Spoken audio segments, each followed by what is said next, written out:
안녕하세요. 명의 김경린입니다. 주역과 역사를 갖다가 두 개를 이렇게 버무려서 주역 그 괴나든지 효에 들어있는 특정한 인물이라든지 사건에 대해서 저희가 역사 공부를 쭉 하고 있는데, 자, 오늘은 둘째 시간으로 지난 시간에 이어서 그 수레둔케의 3효부터 다시 4효부터 다시 공부를 해보도록 하겠습니다. 제가 지난 시간에 말씀드렸지만 이 둔케는 어떤 의미가 있는지, 자, 이런 의미가 쭉 있다. 그래서 그게 공부를 하실 때 그냥 너무 이렇게 세세하게 보시면은 큰 걸 놓치기 쉽다는 겁니다. 그래서 이 효 하나하나 다 분석하는 것도 중요하겠지만은 그보다 더 중요한 거는 둔케이라면은 이 쾌는 뭘 의미한다. 그래서 대충 이 둔케가 나오면은 내가 몸가짐을 어떻게 해야 되겠구나. 그렇게 해야 된다는 겁니다. 그래서 항상 이 주역을 읽는다든지 공부를 한다든지 또 주역점을 칠 때는 항상 이 마음을 편안하게 하시고 이 마음의 문을 활짝 넓혀야 된다는 겁니다. 그래야 이 술에 둔 이 그림이 떠오르지 않습니까? 물인데 밑에 번개가 있지 않습니까? 이게 곧 어떻게 보면 이게 천지창조를 의미할 수 있는 겁니다. 그래서 마음의 문을 활짝 이렇게 열어놔야 이런 쾌 이미지가 쉽게 떠오른다는 겁니다. 자, 오늘은 지난 시간에 여기까지 설명을 했었죠. 그 다음에 이거는 육사효 세 번째, 네 번째, 네 번째, 다섯 번째, 여섯 번째 효로 설명을 하는데, 자, 육사는 뭐라고 설명을 해놨습니까? 말을 탔다가 내리는 것이니 혼인을 구하여 가면 길하여 이롭지 않음이 없다. 이게 무슨 말인지 도대체. 근데 옛날 사람들은 이 육사효를 풀이하면서 여기에 가장 적합한 쾌로 누구를 들었느냐 하면은 명나라 초유의 재상 이선장과 호요용을 들었다는 겁니다. 왜 그런가 하면은 일반적으로 이 주역은 이 밑에서 이렇게 쭉쭉 올라가게 되어 있는데, 보통 이 다섯 번째 요 쾌는 주로 의미하는 게 이 왕을 의미합니다. 왕을 의미하고, 자, 여기는 신하, 그리고 여기는 신하 중에서도 가장 높은 이 공경대부를 주로 이제 의미를 하게 되는 겁니다. 공경대부. 여기 물론 백성이겠죠. 백성. 뭐 이렇게 꼭 보는 건 아니지만 대체로 이렇게 보는 경향이 많고, 또 다른 이거라도 좀 집안에 또 비유하게 되면은 좀 아버지가 된다든지 이런 식으로 다 된다는 겁니다. 근데 이 네 번째 쾌는 공경대부라든지 이렇게 왕을 도와줄 수 있는 그런 사람을 의미하는 겁니다. 바로 밑에서. 근데 왜 그러면은 이걸 갖다가 이선장과 호용을 했는가 하면은 이 효가 힘이 없다는 겁니다. 힘이. 그렇기 때문에 일반적으로 이 효는 왕에게 크게 도움이 안 된다. 이런 뜻이 내포되어 있는 것입니다. 그러면은 왜 이선장과 호유용이 여기 들어갔느냐? 우리가 잘 알다시피 명나라를 처음 개국한 사람은 주원장입니다. 주원장. 그리고 주원장은 떠돌이 성녀였다 그러죠. 성녀였고, 근데 어쨌든 명나라를 세우고 난 뒤에 우여곡절 끝에 명나라를 세우고 난 뒤에 그때 처음 재상이 이선장이라는 사람이 됩니다. 이 사람이. 근데 이 사람은 그렇게 사설을 읽어보면은 크게 능력은 없는 사람입니다. 크게 능력은. 그렇지만은 처세가 무난했다는 겁니다. 무난. 그래서 이 주원장이 재상을 맡기고 무난하게 이제 큰 사고 안 치고 재상직을 물러나면서 이 사람이 여기서 실수를 하게 되는 겁니다. 다음 자기 후임으로 누구를 추천했는가 하면은 이 사람을 추천을 하게 되는 겁니다. 호요용이라는 사람을. 근데 이 사람이 조금 욕심이 과한 사람입니다. 욕심이 과한 사람인데, 어쨌든 간 이 사람은 이선장 뒤를 이어서 재상이 되는데도 불구하고 되었는데, 이 사심이 너무 많았다는 겁니다. 사심이. 그래서 이 주원장 옆에는 원래 이 유명한 앞에서 우리 여기서 보셨지만은 주원장도 유명한 조력자가 있었습니다. 누군가 하면 유기라는 사람이 있습니다. 유기. 우리가 혹시 명리학 공부하시는 분들이 보면은 공부하시는 분들이 꼭 보는 책, 그 적천수, 적천수. 그걸 지었다고 하시는 분인데 흔히 물론 뭐 지었는지 안 지었는지 말들이 많습니다만은 저도 유기가 지었다는 그 적천수 그걸 지은 분인데 이 유기가 이 주원장의 책사였다는 겁니다. 그런데 이 책사를 호유용이라는 이 사람이 주원장이 지방 순신을 나간 사이에 교묘한 계책을 써가지고 이게 죽이게 됩니다. 왜 죽였느냐? 유기가 있는 이상은 자기가 어떤 독단을 저지른다든지 부정부패를 한다든지 이런 게 불가능하다는 겁니다. 그래서 결국은 이 사람을 죽여버리게 되는데 나중에 주원장이 이 사실을 알게 되죠. 그리고 여러 가지 나쁜 일에 관련이 돼가지고 호유용이 나중에 죽게 되는데 반란을 일으키게 되는데 그래서 결국은 이 사람도 결국은 같이 죽게 되는 겁니다. 같이 죽게 되는데 몇 년 전에 우리나라 그 보면은 그 드라마에 보니까 나오더라고요. 이 사람이 이제 죽는 과정에서 재미있는 게 주원장이 한 번도 아무도 죽어보지 못한 방법으로 죽을 것이다. 그래서 저는 참 궁금해서 어떻게 죽기에 그럴까 했더만은 온몸에서 꿀을 발라가지고 야외의 큰 숲속에 묶어 놓더라고요. 좀 있으니까 뭐 개미라든지 벌레들이 막 와가지고 이렇게 물어뜯게 된다는 겁니다. 그래서 자기는 정말 죽으면서도 호유용이 참 통불원하는 걸 제가 봤는데 이처럼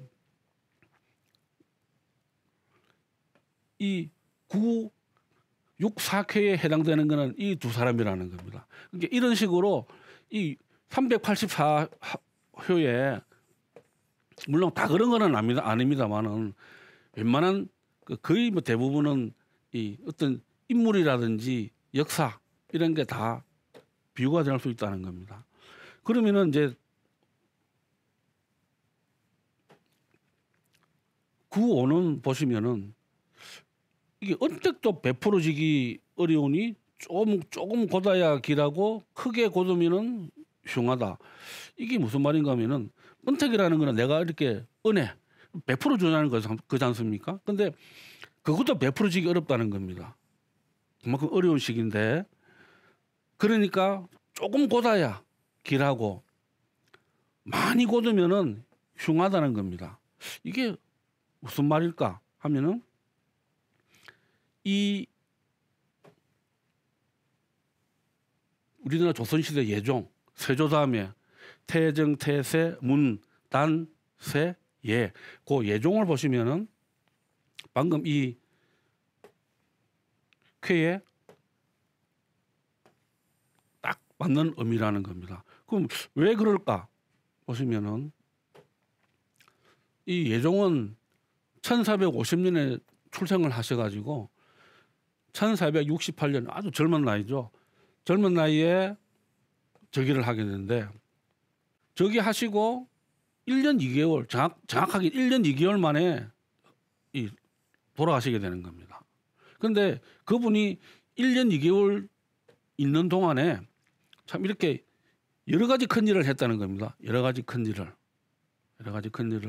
했는데 여기 보시면 이제 분추 격리 금지 공신들의 권한을 축소했다. 그다음에 경절이를 금지시켰다. 근데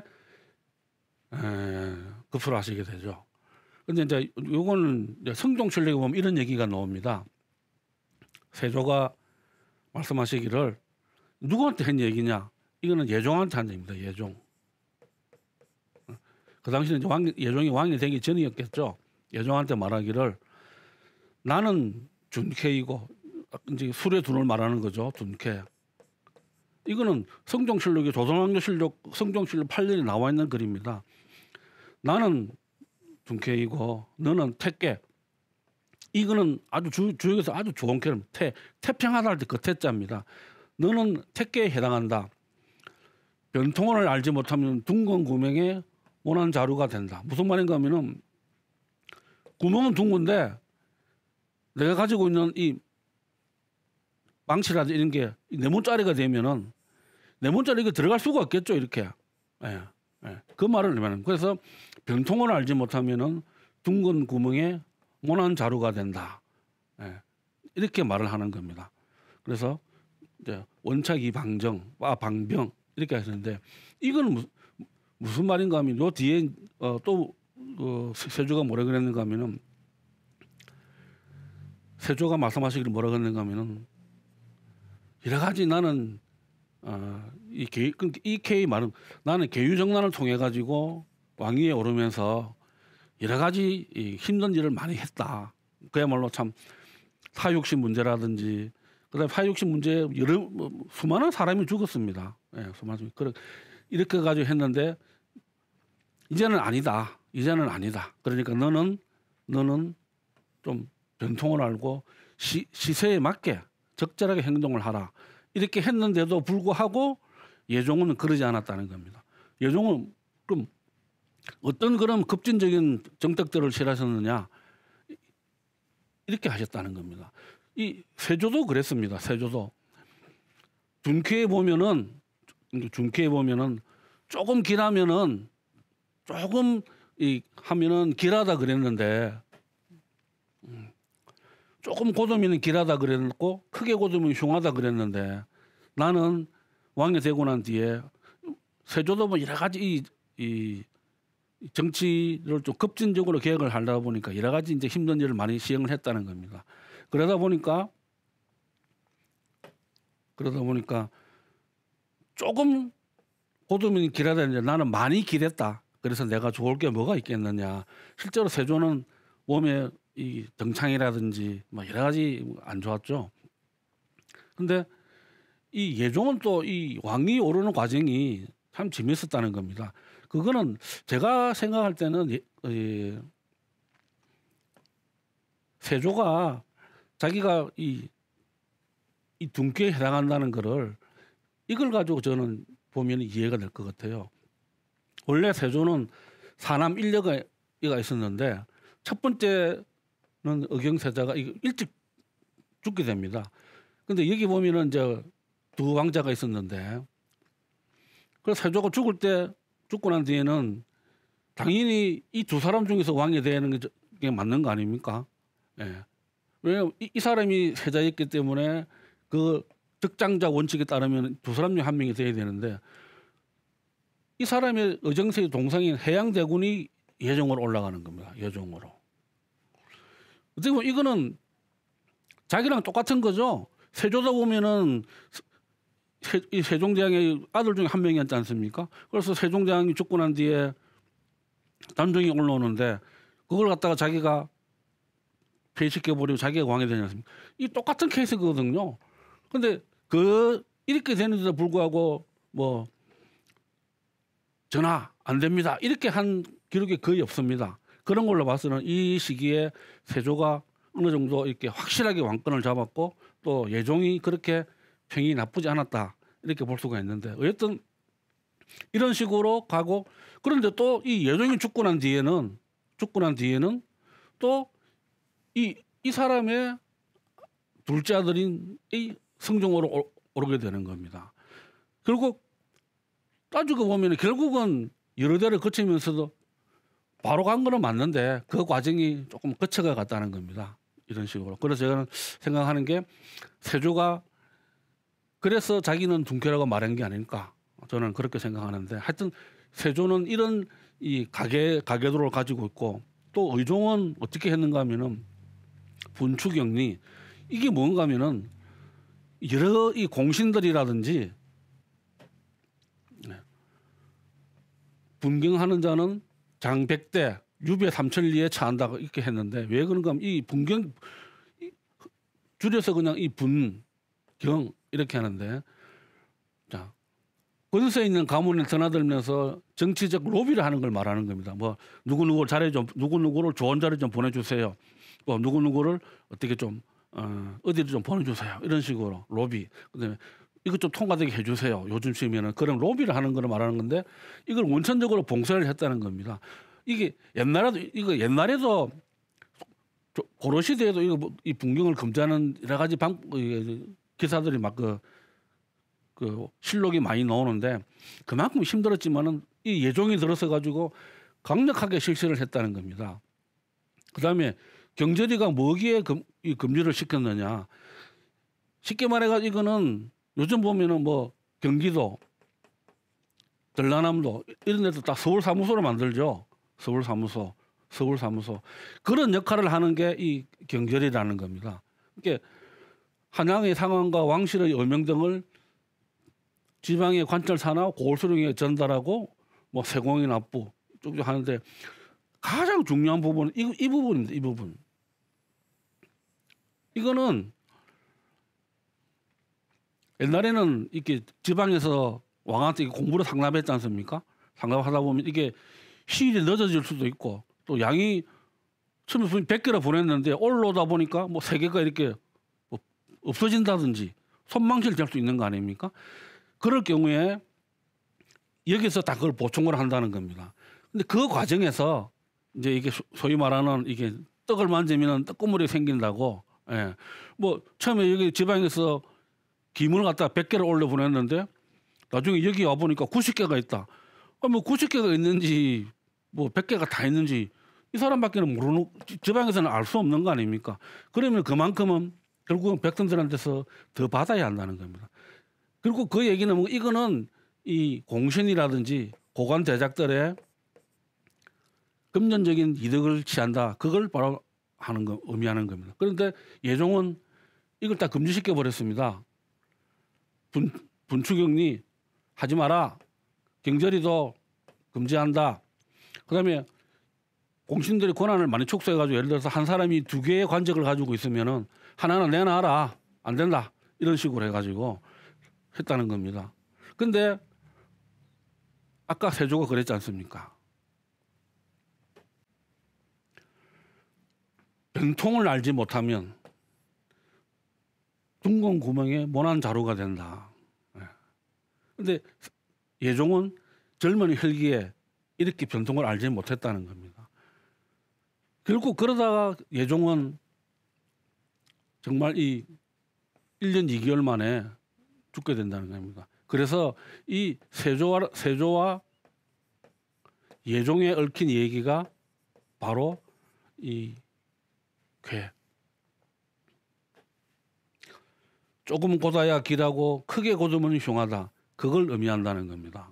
그래서 이 방금 보시면 아시겠지만은 이런 식으로 읽게 되면은 머리에 기억도 쉽게 되고 또 다음에 이해를 함에 있어 가지고 금방금방 떠오르게 된다는 겁니다. 그래서 이것만 딱 보시게 되면 아, 둔쾌하면 무슨 의미구나. 이렇게 다음에 제가 이제 시간이 되면은 그 주역 점치는 법에 대해서 한번 강의를 하겠지만은 점을 쳐가지고 어떤 괴를 얻게 되면은 또 거기서 또 효를 얻게 되면은 이런 식으로 하게 되면은 금방금방 이해가 되실 거라는 겁니다. 자, 근데 이제 이게 그러면은 도대체 이렇게 됐는데 그러면 제가 또 이거는 뭔가 하면은 그러면은 흔히 이제 요즘은 별로 안 칩니다만은 주역점을 치는 분들이 간혹 있습니다. 주역점을 치시는 분들이. 물론 이제 이거는 점이기 때문에 점은 또 사주 명리하고는 또 다른 겁니다. 사주 명리는 태어난 일시를 가지고 이렇게 한 사람 명을 보는 거지만은 점이라는 거는 그 시간에 내가 가지고 있는 어떤 뭐 의문점이라든지 그다음에 그 앞으로 닥칠 일에 대해 가지고 이렇게 길흉을 판단하는 그런 의미가 있는 건데, 자, 그럼 예를 들어 주역점을 쳐가지고 내가 술에 둔 패를 얻었다. 그러면 어떻게 해석을 하느냐? 보통 보면은 이건 뭐 꼭 이게 꼭 FM이다 무조건 맞다 이런 건 아니지만은 많은 분들이 대체적으로 이렇게 해석을 한다 그런 의미가 들어있는 겁니다. 자, 내가 술에 둔 캐가 나왔는데 그 내가 매매를 앞두고 점을 쳤더니 이제 술에 둔 캐가 나왔다. 보시면은 자 어떻게 됐습니까? 얼마 동안은 조용히 기다리며 상황의 변화를 기다려라. 작더라도 근신한 장사에 매진하고 계약은 상대방의 어려움으로 취소된다. 결국은 이 둔캐의 괴사, 처음이다, 어렵다, 험난하다 그 의미를 벗어나지 않는 겁니다. 이게. 그다음에 대차, 돈 빌려주고 이렇게 하는 거. 자금난에 고생하지만 조력자를 찾아라. 아까 그랬었죠. 항상 이 처음이기 때문에 조력자를 찾아야 된다. 조력자 없이는 힘들다는 거 보셨지 않습니까? 살림 속으로 사냥을 들어가는데 사냥꾼 그저 사냥 길잡이도 없이 들어가는 거가 똑같다는 겁니다. 그래서 조력자를 찾아라. 빌려준 돈은 받기 힘들다. 재촉을 하지 마라. 상대를 신뢰하고 기다려라. 이게 참고 기다리는 게 낫다는 겁니다. 이 쾌는 의미하는 게. 그다음에 이제 투자, 부동산 등 뭐 대규모 투자는 삼가해라. 왜?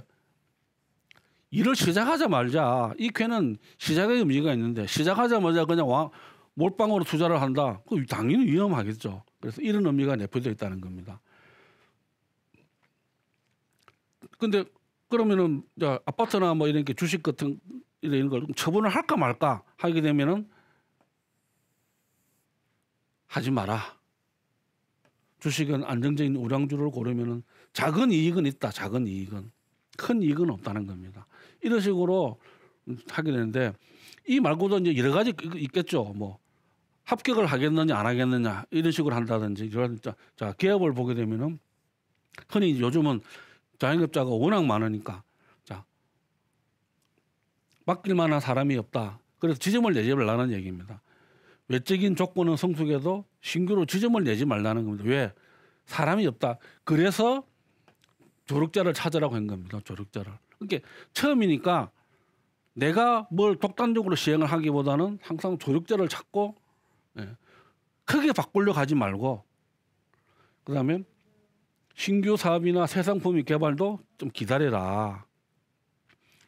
그다음에 보시면은 우리 젊은 분들이 많이 이제 그 궁금해하시는 이성 교제 이런 거는 교제도 방해자 때문에 힘들다. 그래서 어떻게 주위의 친구라든지 이런 사람을 통해서 도움을 받아야 된다. 자기 의견을 강하게 주장하면 대립한다. 이거는 직장생활 하시는 분들이 꼭 명심해야 될 겁니다. 술의 둔쾌를 얻었는데 내가 지금 직장에서 어떤 위치에 있느냐. 근데 회의에 나가가지고 자기 주장을 강력하게 내세운다든지 하게 되면 반드시 대립을 한다는 겁니다.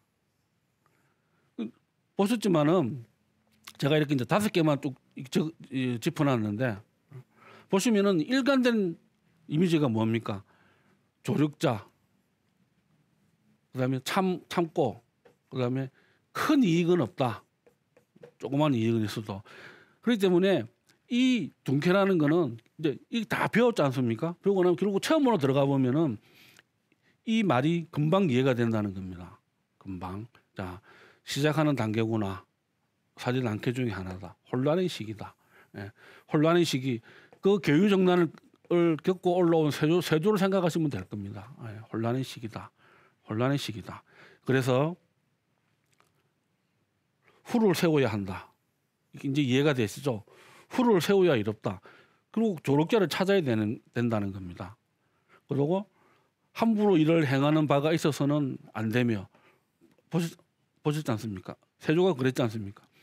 조금 바르면은 길하고 크게 하면은 흉하다. 이게 결국 이 말인 겁니다. 조금 고다야 길하고 크게 고두면 흉하다. 조금 소정. 조금 크게 고두면 흉하다. 그 말이 결국은 이 말이라는 겁니다. 함부로 일을 행하는 바가 있어서는 안 되며 후를 세워야 이롭다.